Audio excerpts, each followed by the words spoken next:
अस्सलाम वालेकुम everyone, this is Miya Akbar. Hope so आप सब लोग ठीक होंगे और मेरी वीडियोस आपको पसंद आ रही होंगी।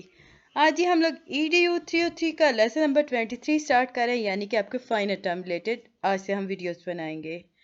मुझे उम्मीद है कि आपका मिड टर्म बहुत अच्छा होया होगा। तो चलिए जी अपनी वीडियो करते हैं स्टार्ट। इमोशन। सबसे पहले हम अगर देखते हैं तो हमारे पास 23 लेसन में इमोशनल डेवलपमेंट एंड अटैचमेंट है। तो शुरू करने से पहले हमें पता होना चाहिए कि इमोशन है क्या। आपके पास क्वेश्चन आता है कि व्हाट इज इमोशंस। तो इमोशन ऐसे आपके फेशियल एक्सप्रेशन होते हैं जिनसे आपके अंदरूनी तासुरात का पता चलता है। यानी कि सामने वाले को फौरन से आपको देख के पता चल जाता है कि ओके वो इस लेवल पे चल रहा है। प्रॉपर अगर इसकी वर्डिंग हम करेंगे तो हम कहेंगे कि इमोशंस जो होते हैं वो साइकोलॉजिकल और कॉग्निटिव प्रोसेस हैं जो कि रुकिए मैं से ले लेती हूँ पेंसिल को। साइकोलॉजिकल और कॉग्निटिव प्रोसेस हैं जो कि इन्वॉल्व होते हैं आपके रैपिड अप्रेजल ऑफ सिचुएशन, जिसके अंदर पर्सनल सिग्निफिकेंस चल रहा होता है। आपके बिहेवियर को ये एनर्जाइज करता है और किसी भी इंसान को ये प्रिपेयर करता है उस एक्शन के लिए जो कि वो देख रहा होता है, यानी कि उसके फेशियल एक्सप्रेशन के अकॉर्डिंग वो जैसे चल रहा होता है।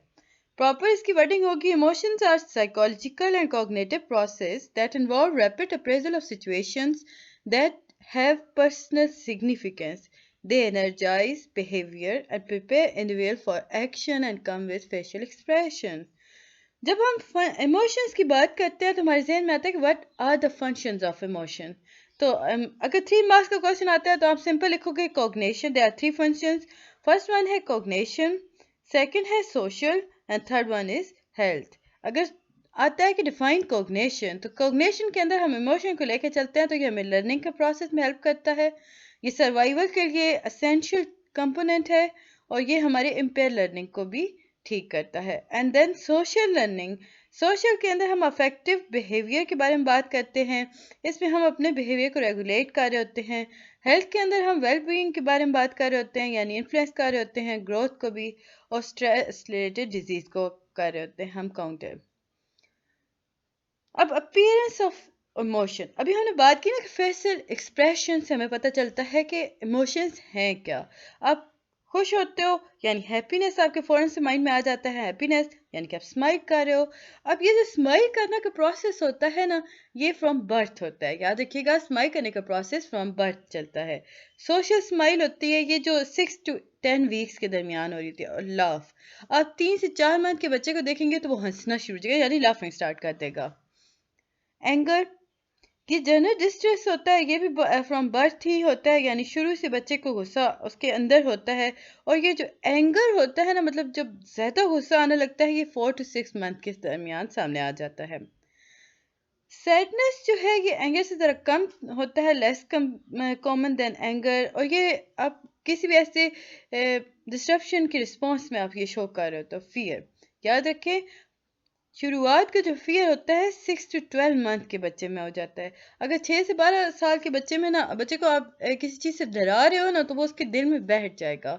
हम आगे चल के देखेंगे कि थ्योरीज, बाकायदा थ्योरीज आई हैं इस चीज़ के बारे में। स्ट्रेंजर एंजाइटी, ये 8 से 12 मंथ के अंदर आ जाता है। यानी कि शुरुआत का जो स्टार्टिंग फियर था वो 6 मंथ में था। लेकिन स्ट्रेंजर एंजाइटी आपके पास आई अजनबी से, मतलब वो एक बच्चा होता है ना जो डरना शुरू हो जाता है, दूर रहना, रोता है, नहीं जाता, तो वो 8 मंथ से स्टार्ट हो जाता है। इसके बाद ये यूनिवर्सल इमोशन। इसमें हम बात करें तो एक्सपर्ट्स जो हैं उनके नज़दीक 6 यूनिवर्सल इमोशंस हैं जो कि एग्जिस्ट करते हैं कल्चर और सोसाइटीज़ में। फर्स्ट है आपके पास हैप्पीनेस, सेकंड है आपके पास एंगर, थर्ड है आपके पास सैडनेस, फोर्थ है आपके पास फियर, फिफ्थ है disgust and sixth one is surprise. Her emotion जो होता है ये अर्ली चाइल्डहुड में स्टार्ट हो जाता है। देखिए यहाँ पे आपको पिक्स दिखाई जा रही हैं कि हैप्पीनेस में बच्चा किस तरह हंस रहा है, गुस्से में कैसा है, सैड में कैसा है, एंड फियर, डिस्गस्ट और सरप्राइज, ये सारी चीज़ें चल रही होती हैं। अर्ली चाइल्डहुड फियर क्या है? अब मैंने बात की थी कि अर्ली चाइल्डहुड यानी 6 to 12 मंथ के अंदर आप बच्चे को जिस चीज़ से डरा रहे होते हैं वो उसके दिल में या उसकी पर्सनैलिटी में हमेशा के लिए ठहर जाता है।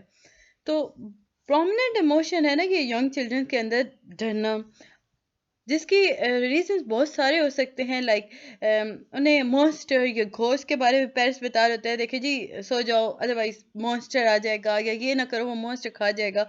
तो ये वो सारी चीज़ें हो जाती हैं, बच्चा इनसे डरना शुरू हो जाता है, अंधेरे से बच्चा डरता है, प्री स्कूल जाने से डर होता है। अब लाजिम तो नहीं है ना कि बच्चा सिंपल इन चीज़ों से डर, कभी कभी ऐसा होता है कि बच्चा जो होता है प्री स्कूल या चाइल्ड केयर जाने से भी डरता है, और कुछ बच्चे जो होते हैं वो जानवरों से भी डर रहे होते हैं, क्योंकि उनके लिए वो एक न्यू चीज़ होती है। सेल्फ कॉन्शियस इमोशन, ये जो चिल्ड्रंस होते हैं जिनके अंदर देखिए चिल्ड्रंस के अंदर बहुत सारे इमोशंस और होते हैं, उसमें वो डर भी रहा होता है, अनकॉन्शियस रिस्पॉन्स उसे ट्रिगर कर रहा होता है, बट यहाँ पे एक इमोशन और भी होता है, वो होता है कॉन्शियस।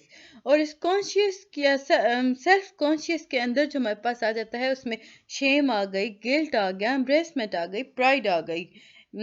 सेल्फ कॉन्शियस इमोशंस जो होते हैं ये बच्चों के अंदर 1 साल या 1.5 ईयर ज़्यादा जो उम्र के बच्चे होते हैं ना, उनमें ये आ जाता है प्रोसेस, ये इमोशन एक्सेस करना शुरू हो जाता है। इसके बाद ही development of emotional self regulation infancy. अब आपके पास डेवलपमेंट में 3 तरह की चीज़ें आती हैं, फर्स्ट है इन्फेंसी, सेकंड है early childhood, and third one is middle childhood. अब इन्फेंसी के अंदर जी ये पहले साल क्या होता है कि बच्चे का दिमाग डेवलप हो रहा है।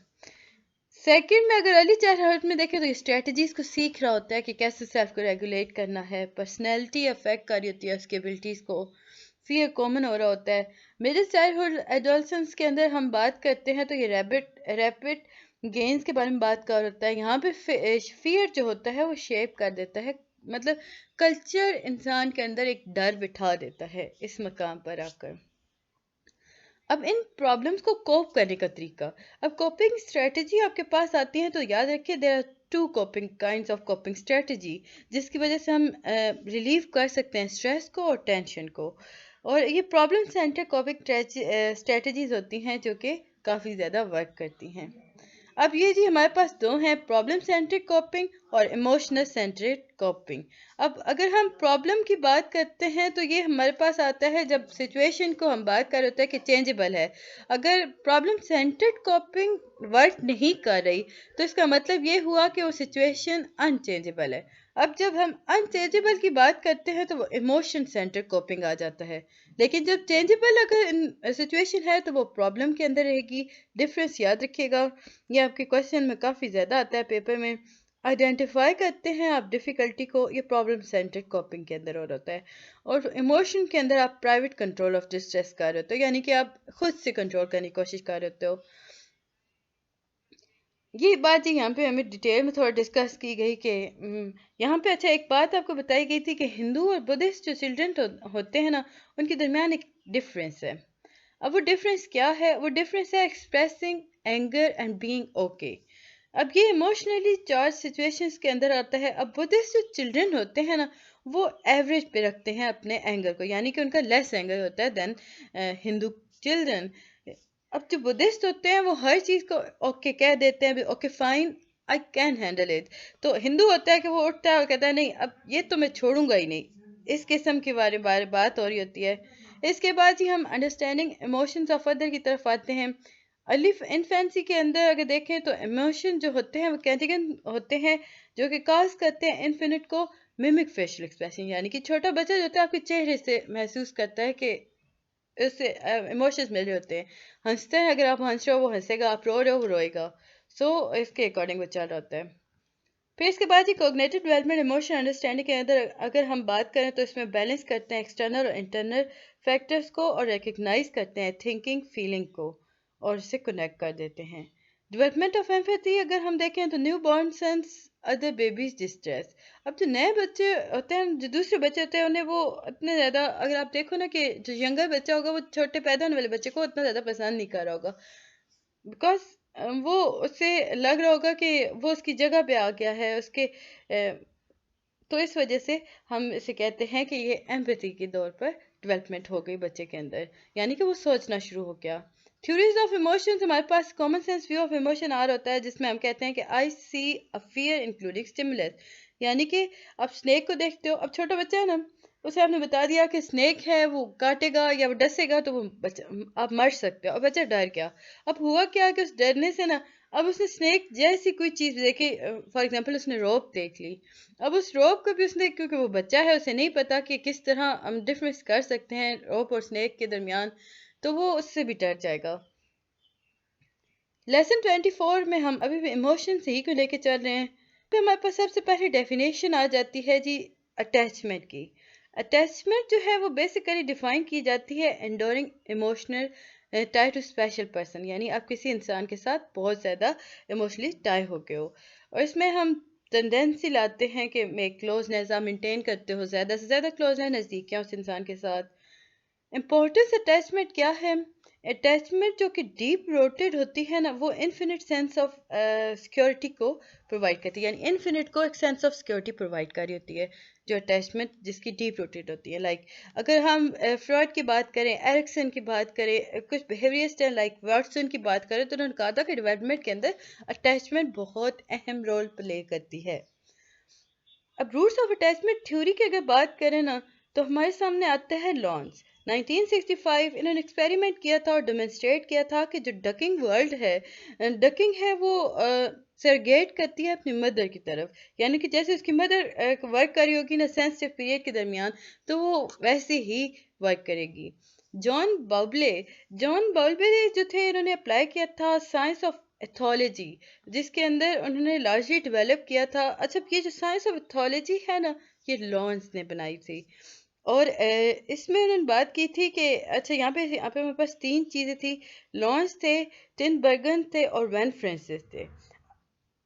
वैन फ्रांसिस जो थे, इन तीनों ने मिल के ना एक आपके पास एक थ्योरी लेके आए थे रूट ऑफ अटैचमेंट की। फर्दर ऑन जॉन बॉल्बे ने उस पर वर्क किया। उन्होंने बताया कि इन सारों ने वर्क किया ना, तो उन्होंने इन्फिनिट पे किया। उन्हें पता चला कि जो इम्प्रिंटिंग के बिहाइंड जो प्रिंसिपल हो रहे होते हैं ना यूज़, वो अटैचमेंट है। अटैचमेंट जो है ये एवोल्यूशन इनिट बिहेवियर के बारे में बात करता है। अगर इन्फिनिट की बात करते हैं तो वो इनिशिएट करता है कि अपने सर्वाइवल के लिए वो जिस चीज़ को ज़रूरी समझता है वो उससे अटैच हो जाता है। रूट ऑफ अटैचमेंट थ्योरी जी, ये हमारे पास ये जो थ्योरी है ये seminal experiment carried out by Harry Harlow इस पे एक्सपेरिमेंट किया था। उसने बताया था जब सेंसिटिव पीरियड एनिमल का होता है ना, तो उसमें वो स्ट्रॉन्ग अटैचमेंट डेवलप कर लेते हैं टू सैरोगेट मदर, अपनी माँ की तरफ, और वो जब भी अपनी माँ के पास आते हैं तो वो कंफर्ट फील करते हैं। इस तरह उसने एक्सपेरिमेंट किया था। उसने एक डमी मदर बनाई थी, उस मदर के साथ उसने एक लिया था, इसको मंकी को लिया था, छोटे मंकी को। अब उस मंकी का मदर नहीं थी, फादर नहीं था, एक सेंसिटिव पीरियड था ना कि वो इमोशनली बहुत वीक था। आहिस्ता आहिस्ता वो सिक्योर फील करने लगा उस डमी मदर के साथ। तो फर्दर ऑन उन्होंने एक्सपेरिमेंट किए तो उन्हें पता चला कि उसे जब भी डर लगता है वो भागता है उस मदर के पास आके बैठ जाता है और ही फील वेरी कंफर्टेबल। तो इस तरह ये बात साबित की गई। अटैचमेंट डेवलपमेंट की 4 स्टेजेस हैं बस, यानी 6 वीक जो होता है प्री अटैचमेंट फेज उसे कहा गया। इसमें बच्चा जो होता है वो केयर गिवर की तरफ सिग्नल इनिशिएट करता है, यानी कि वो अट्रैक्ट करता है केयर गिवर की तरफ। अटैचमेंट इन द मेकिंग, अब जो सेकंड स्टेज है उसमें उसने कहा कि बिटवीन 6 वीक टू 8 मंथ जो इन्फिनिट है वो सेंस ऑफ ट्रस्ट डेवलप कर देता है केयर गिवर की तरफ। क्लियर कट अटैचमेंट, अब 8 से 24 मंथ के जो बेबी होता है वो सेपरेशन एंजाइटी में आ जाता है, यानी कि अगर उसे अपनी मदर से दूर किया जाए तो वो, या अपने पेरेंट्स से दूर किया जाए तो वो रोना शुरू कर देगा, क्योंकि वो एक एंजाइटी में आ चुका है, वो सेपरेट नहीं होना चाह रहा। अगला आपके पास आता है रेसिप्रोकल रिलेशनशिप। अब ये between 24 month to about 3 years जो टोडलर्स होते हैं वो अपनी अंडरस्टैंडिंग ऑफ सिंबल को इंक्रीज कर देते हैं, या लैंग्वेज को भी साथ इंक्रीज करते हैं और इम्प्रूव करते हैं। वो अपने पेरेंट्स की तरफ मज़ीद उनका झुकाव आ जाता है। तो हमें पता चला कि जो उनकी 4 स्टेजेस थी, वो फर्स्ट स्टेज स्टार्ट होती है 6 वीक से, सेकंड होती है 6 to 8 मंथ, और जो थर्ड होती है वो 8 से 24 मंथ की तरफ होती है। 24 मंथ जो होता है वो 24 मंथ जो होता है वो अबाउट 3 इयर्स के दरमियान चल रहा होता है। फैक्टर अफेक्टिंग अटैचमेंट जो आपके पास आती है वो अपॉर्चुनिटी ऑफ अटैचमेंट होती है, क्वालिटी ऑफ केयर गिविंग होती है। बस आपको 2 आनी चाहिए। अगर हम कमेंट की बात करते हैं तो हमारे पास एक आता है मैरी एंसवर्थ। इन्होंने डिज़ाइन किया था स्ट्रेंज सिचुएशन को लैब एक्सपेरिमेंट के अंदर। उसमें उसने 8 डिफरेंट एपिसोड्स ऑफ सेपरेशन और रीयूनियन की बनाई थी, जिसमें होता क्या था कि जो इन्फेंट थे जो अपनी मदर के ज़्यादा करीब होते थे वो सिक्योर बेस पे चले जाते थे। जैसे वो दूर हुए तो वो रोना शुरू कर देते, वापस मदर के पास आते थे तो वो खुश हो जाते थे। यही बात इसके और अटैचमेंट के बारे में बताई गई। इसमें केयर गिवर जो था वो सामने आया कि वो काफ़ी सिक्योर बेस है। इसमें 60 to 65% of North American children's आ जाते हैं। इनसिक्योर अवॉइडेंट अटैचमेंट जो होती है वो अनरिस्पॉन्सिव होती है पेरेंट्स की तरफ से when she is present, not distress by parting. Insecure avoidant attachment थी, यानी कि वो नॉर्थ अमेरिका के जो बच्चे होते हैं वो कैटेगराइज करते हैं इसी एक्सप्रेशन के थ्रू कि वो अगर उनके पेरेंट्स उनके पास है उन्हें कोई फ़र्क नहीं पड़ रहा, लेकिन जैसे वो दूर जाएंगे और एनजाइटी फील होना शुरू हो जाएगी। इसके बाद ये इनसिक्योर रेजिस्टेंस अटैचमेंट। अब जो बच्चे जो होते हैं ना अपने रिमेन क्लोज तो होते हैं अपने पेरेंट्स के साथ, लेकिन वो ईगर टू एक्सप्लोर नहीं कर रहे होते। अब यहाँ पे डिस्ट्रेस आ जाता है सेपरेशन की तरफ। जब यूनियन की तरफ आता है इन्फिनिट जो होता है वो क्लिंगी हो जाता है, रेजिस्टेंट करता है, कंप्लेन करना शुरू कर देता है। अब ये नॉर्थ अमेरिकन चिल्ड्रंस होते हैं, ये 12% के हिसाब से चल रहे हैं इस स्टेज पर। Disoriented attachment. आगे बढ़ने से पहले काइंडली मेरे चैनल को लाइक और सब्सक्राइब जरूर कर दे। वीडियो पसंद आती है तो कमेंट भी कीजिएगा। डिसओरिएंटेड अटैचमेंट, इसमें कोई कोहेरेंट स्ट्रेटजी नहीं हो रही होती जिसके अंदर हम सेपरेशन रीयूनियन को यूज़ कर रहे हो। बेबी जो होता है वो कंफ्यूज डेस्ड होता है, यानी कि उसे पता ही नहीं होता कि आप पेरेंट्स आए हैं तो क्या करना है और क्या नहीं करना, मतलब उससे रिस्पॉन्स शो नहीं कर रहा होता है। वेल एंड गुड, नहीं है तो भी good. 5 to 10% North American childrens होते हैं जो इस कैटेगरी के अंदर आते हैं। ये देखिए जी हमारे पास आ गए, ये कब के पास था। इसमें अगर हम देखें ना, अवॉइडेंट जो होता है वो 35% होगा, ये जर्मनी में होगा। सिक्योर इसमें 59% या 58% है। सबसे ज़्यादा सिक्योर जो बच्चे हैं ना वो हैं आपके पास जापान के अंदर, मतलब जो अपने पेरेंट्स के साथ रहते हुए काफ़ी सिक्योर महसूस करते हैं। तो ये था जी लेक्चर नंबर 24। मुझे उम्मीद है कि आपको पसंद आया होगा। मिलते हैं नेक्स्ट वीडियो में, तब तक के लिए अल्लाह हाफिज़।